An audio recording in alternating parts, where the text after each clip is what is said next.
Mimi naitwa Harris Kapiga. Naitwa Bella Bateyunga. Huwezi kwenda sehemu mpaka upate kiongozi cha kwenda sehemu. Tunaongelea katiba ya Jamhuri ya Muungano wa Tanzania au tunaongelea rasimu ya katiba mpya ambayo imetolewa na Tume ya Katiba wiki hii. Maoni hayo ya Watanzania ni vema na vizuri ukapita ufahamu kwamba kwa sasa katika mapendekezo hayo rais mgombea binafsi anaruhusiwa kuanzia rais na kushuka chini ngazi ya mwisho. Lakini ni maoni. Unafahamu pia wanasema kwamba rais anatakiwa awe siwe chini ya miaka 40. Lakini pia wanashauri kwamba Tanzania iweze kuangalia pia nyingine kama tuna serikali tatu. Serikali ya bara, serikali ya visiwa, lakini serikali ya muungano.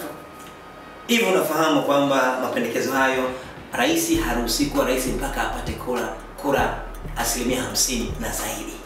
Unafahamu kwamba maoni mengine yametoka ni kwamba mawaziri imeshauriwa wasio wabunge wawe mawaziri tu. Na mengine mengi ndani ya rasimu hii Jumamosi hii ndani ya TV. Funguka, tufunguane, tuweze kuweka mambo wazi na tuweze kufahamu hatima ya nchi yetu. Unafahamu nini, una maoni gani? Tunafahamu nini, tumesoma nini, tuna maoni gani? Ingia basi kwenye website tovuti ya Tume ya Katiba, soma ili tukikutana tu tumefahamu tufahamishane zaidi.